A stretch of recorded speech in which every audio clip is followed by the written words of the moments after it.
Kevin Durant and the Houston Rockets reportedly are expected to settle on a contract extension sooner rather than later. We're going to talk a little bit about that. Plus, PJ Washington is set to get a contract extension himself with the Dallas Mavericks. And what are the Atlanta Hawks looking for Trae Young before they make a decision on his contract? Talk about all these things plus more right after this. Welcome to the number one place for your daily basketball news and analysis, NBA Central. What's going on, basketball fans? Welcome to another episode of NBA Central, your number one spot for everything basketball related. I'm the host, Hayes, but more importantly, you guys can follow the channel at NBA Central Pod on every social media platform we happen to be on. With that said, let's go and get into the content for today, y'all. And we got a lot of contract talk, and that's kind of the natural shift at this point. Once you make it past the majority of free agency, the restricted free agents are still waiting on their deals, though, is that teams then shift their focus towards the contract extensions of players that are eligible coming into the offseason. And so Kevin Durant and the Houston Rockets, we heard earlier in the offseason that neither Durant nor the Rockets were expected to even look for a max contract extension for the aging star in Kevin Durant, even though he's still one of the most effective and efficient scorers in the NBA per last season. We do know that he isn't necessarily seeking a max level deal. I had once talked about how, however close you can get Kevin Durant to what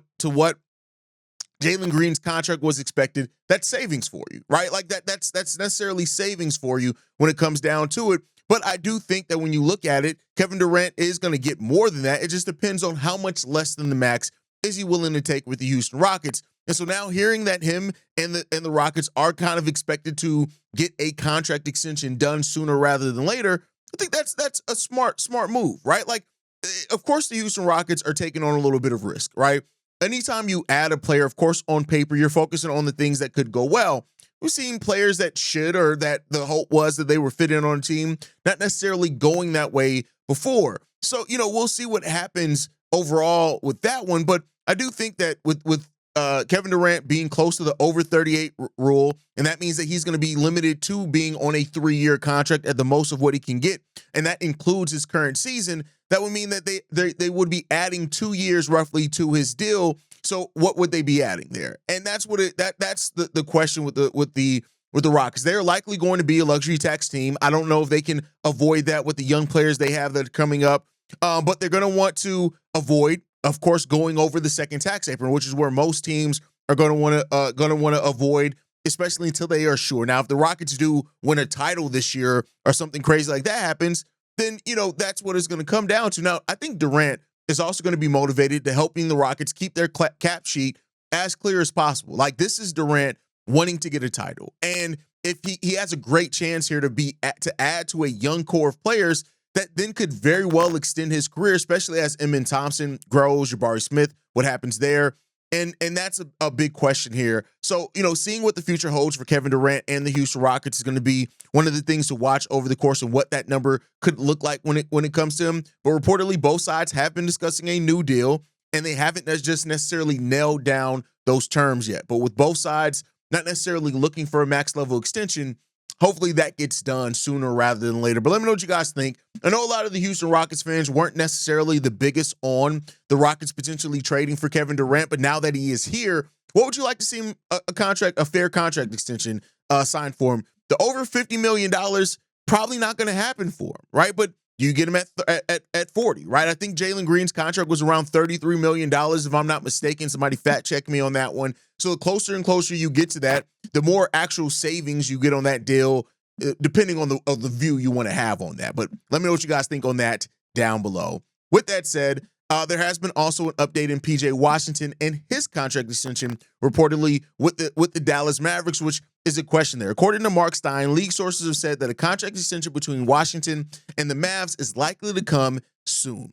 PJ Washington is eligible for a 4-year contract extension worth $90 million. He becomes eligible for that on Friday. And of course, PJ Washington is a player that the Mavs acquired. He helped the Mavs go on a finals run with Luka Doncic. And now with Cooper Flagg being in Dallas, and of course Anthony Davis, it kind of makes it more like the position that PJ Washington's going to play more restricted, right? He's going to be playing, between the 3 and the 4, behind Anthony Davis at the 4, Cooper Flagg at the three. I think it's naturally where things are going to happen there. And so, we'll see. Now, of course, there are arguments whether PJ Washington is going to start or come off the bench. I do think that he's probably going to end up coming off the bench for that Dallas Mavericks team, but that's not a knock. He's probably still going to play a lot of minutes. He averaged 14.7 points, 7.8 rebounds, 2.3 assists, 1.1 steals, and over a block per game in 2024-25.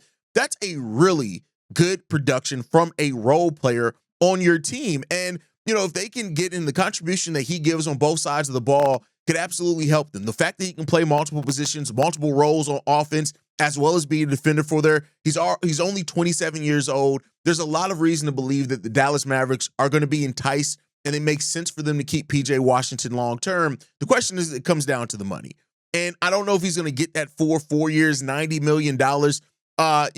They could give it to him. I mean, with them having rookie Cooper Flag there, but then again, they may want to kind of keep things a little bit more straightforward. Now, they still got Derek Lively. They still got Daniel Gafford. So the rotation of the Dallas Mavericks, besides at the point guard situation, which we kind of know is going to be more straightforward until Kyrie Irving gets his, makes his return there during the season. But it's going to be really fun to watch what the Dallas Mavericks look like this season, not only because of Cooper, but because the Mavs and even their head coach have talked about this being a team that can actually make a run in the Western Conference. And if I'm the Dallas Mavericks, I want that. If I can get an actual playoff run and playoff experience for my young rookie in his first year in the league, why wouldn't you want to do that? Why wouldn't you want to be able to provide that if you can? And hopefully the Mavs can do that. And PJ Washington could be a pretty big role in that. Let me know what you guys think on that down below. Now, from a contract extension that seems likely to one that has been kind of up and down in the talks. We heard earlier in the offseason that Trae Young was not necessarily as comfortable and had some questions about why the hesitation from the Hawks to give him a max level contract extension. And importantly, the Atlanta Hawks are eager to see a couple of things before making a decision on that extension to Trae Young. Now, we know what Trae Young is. He's 25 and 10. He can score, sometimes not as efficiently as you would want him to be. He has this reputation as a great three-point shooter, and the stats show that he's a good three-point shooter, make no mistake about it, and he can absolutely get blazing hot from three-point range, but he isn't this three-point shooter where it's like with Steph, right? He's not that level of three-point shooter. He's a little bit more inconsistent in that areas, but he still is the engine of your offense is Trae Young with the Atlanta Hawks, and he has a lot of reason to still be on that team. The question is, with them having the young players that they have on that roster and them having a more natural shift in direction, if they choose to do so, they have a pivot place for that. There's that question when it comes to Trae Young. And that's what you have to ask yourself. Trae Young, who alternates between being a 38, 37, and 34% shooter every other year. For example, in 2019-20, 36%. In 2020-21, 34%, followed by 38%, 33.5%, 37.3%. Last year, 34%. So it's up and down. He's a career 35% shooter. Like I said, a very effective three-point shooter, but not necessarily the way that some people talk about him with. But he offers more than that. His playmaking.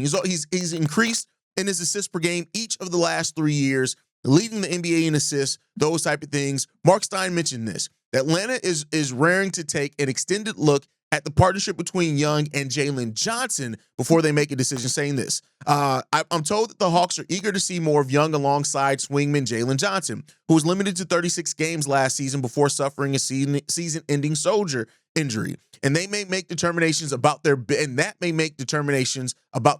picture moving forward. And that makes sense. I mean, Jalen Johnson, Dyson Daniels, like you drafted Asa Newell. Like, of course, you brought in players that also help the defense that you need around Trae Young. But they have this guy in Johnson that he could be the pivot point for this franchise if they want to go younger and focus more on youth going forward.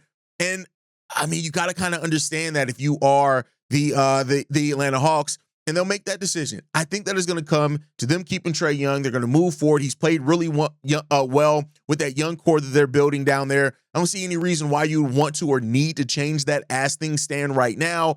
But hey, the Hawks, just like every other team in the NBA, are really taking a look at things before they attach long-term money and then be stuck looking at that second tax apron and unable to really move laterally like they would want to or forward like they would want to. So that's one thing. Moving into the next topic, reportedly the Sacramento Kings are no longer discussing Malik Monk's trades while they still have an interest in in Russell Westbrook. This also comes from Mark Stein of the Stein Line, that they are no longer taking those calls on Malik Monk. Now, we had heard that they were, using that. They even had offered Malik Monk for Jonathan Kuminga. That did not happen. And Malik Monk is a player that's interesting. They need three-point shooting with Zach LaVine and DeMar DeRozan out there, even though Zach's a decent three-point shooter himself as well. But now if they do want Russell Westbrook, they'd have to find a more creative way to open up that backcourt space with Monk staying there.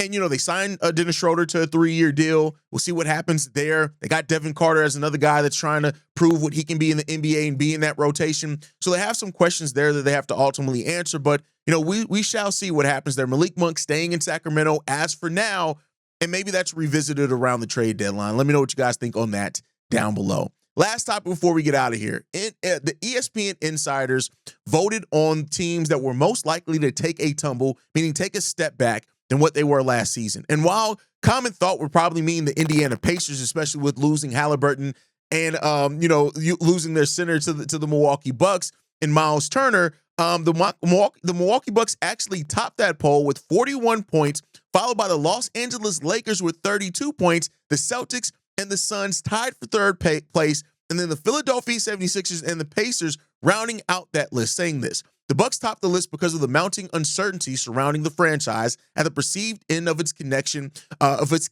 window. Giannis Antetokounmpo is still one of the best players in the world.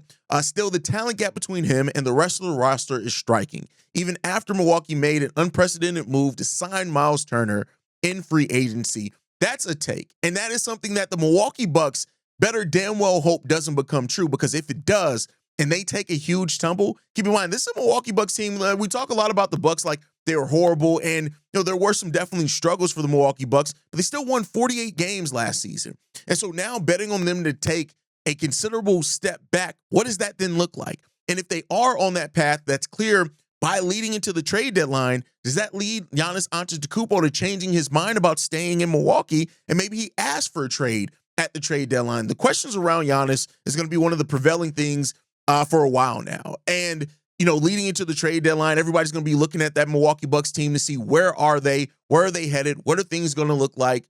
And I just don't know. I don't know. And, that is part of the uncertainty there. But let me know what you guys think on that down below. Do you agree that the Milwaukee Bucks are the team most likely to take a huge step back than what they were last season, even so much more than the Indiana Pacers, like ESPN insiders voted? Let me know what you guys think on that down below. That's my time for today. Make sure you guys are following us at NBA Central Pod. You can send us any feedback, questions, comments, concerns, NBA Central Show at gmail.com. And then lastly, if you want to leave a text message and or voicemail for the mailbag, the number to do so, 773-270-2799. We are the #1 spot for everything basketball related. And I'll catch you guys the next time I feel like making a video. Probably tomorrow. Peace, y'all. This has been a presentation of the Breaks Media.